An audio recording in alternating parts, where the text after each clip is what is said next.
I've done quite a few Photoshop videos where I've received comments and emails asking, is it possible to do the same thing in Photoshop Elements? And sadly, in quite a few, it's been a case of no, it is Photoshop only. However, and purely by chance, I've discovered an amazing piece of software. It is called Elements XXL, which brings 120, 130 Photoshop features into Photoshop Elements. Now in this video we're going to be taking a look at just one of them. It is Luminosity. It is my favorite way of converting to black and white and toning a picture. Let's make a start. We're going to come over to the layers panel. We're going to come up to the adjustment layer. That's this little half black, half white icon. When we click on this, we're going to come down. We're going to be using hue saturation. But while we're here, these in black, these are all the standard elements adjustment layers. Take a look at the ones in blues. You have now got curves, exposure, vibrance, color balance, black and white, channel mixer and selective color, and I will be doing videos in the very near future featuring these as well. But for now, back to hue saturation. I'm going to come down to the saturation slider, going to bring my cursor all the way over to the left hand side, going to click down, we're going to take it to -100, and there's our black and white. Well, it's the start of it anyway. I mentioned luminosity. Now that can be found under select. As we come down, anything in light blue, these are the features from Elements XXL. As we come down to select from, we got layer mask in there, layer opacity, there it is, there's luminosity. But before we use it, we got red channel, green channel, blue channel, so you can work on individual channels in Photoshop Elements. How amazing is that? But for now, clicking on luminosity, what is this going to do? Well, it's made a selection, but what has it selected?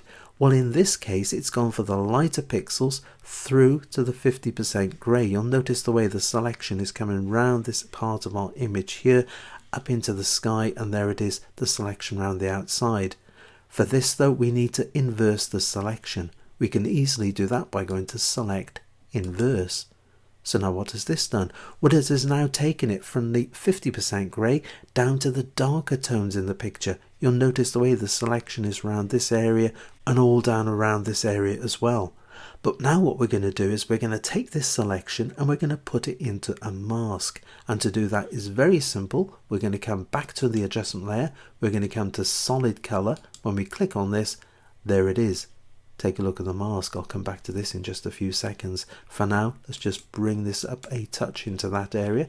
Gone a little bit foggy, misty. We'll correct that in a second as well. But for now, the mask. I'm going to press and hold down Alt or Option. I'm holding down Alt or Option, clicking on the mask, and there it is. So what is this showing? Well, essentially it's a black and white negative, and what we have is the whiter areas, the lighter areas. This is where you're going to see more of the solid color. Where it goes into the greys and into the blacks here, this is where we're going to see less of the solid color and more of the layer underneath. In other words, it's our hue saturation, it's our black and white layer. So where we got the solid blacks here, this is going to be the black and white, and the blacks here as well. This will just show the black and white layer. Right, I'm going to click back on the little eye icon. That's going to take us back. We're now going to change the blend mode. This will help to remove that foggy, misty look. Let's go to multiply, and we can see the difference that makes. Right, double clicking. We can now click down, and what I like about this method is you can bring it up. You can bring it up just bit by bit until you find a tone that you like. Perhaps something like that. That makes quite a good black and white, doesn't it? Right, you might also like to change the blend mode. Multiply is pretty good. You might like to experiment with overlay. You can see the way that works. Soft light, not a huge amount of difference. Just make it a little bit darker so we can see the difference with that into this area. And soft lights, let's go to hard lights, and hard lights, let's go back to overlay. You can see the difference that makes as well. Right, you might even like to experiment. Let's go to soft lights, come down to our hue saturation layer. Let's come to our saturation slider. I'm going to drop this back very slightly.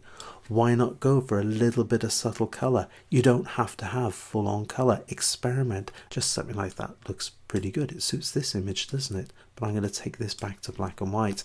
Right, clicking back on our solid color. Let's change it to hard lights. I mentioned toning, so let's double click. As I bring it out over this area, you see we get some reds. If I click on our blues, you get a bit of cyanotype. You can make it a cyanotype. My favorite has got to be in this sort of area here, that, yeah, like the way that's looking. Just going to bring it down just to darken it down into that area. Great stuff. Like the way that's working. Just bringing it over, a little bit subtle there with the tone in, bringing it over into this area, get more of the browns coming in. Entirely up to you. It's all about experimenting. Don't forget, these are adjustment layers. You can save it as a PSD file. That's in layers. You can then come back to it. You can make any changes. You can make any adjustments. That's the beauty of this method. And don't forget, you might even want to just bring in back a little bit of color into the picture. Always worth experimenting with that. Switch it off. See how it actually works with the image underneath, and just reduce down the opacity as well. So never take it on face value. Always have a look at the opacity, and there it is. And this is all down to using that luminosity masking to produce this black and white, to produce a toned image. Just experiment with it. It is fantastic. This piece of software, ElementsXXL, I will be putting a link to it underneath the video. But I hope you've enjoyed this video. Please like and subscribe. But until the next time, it is happy imaging, and take care.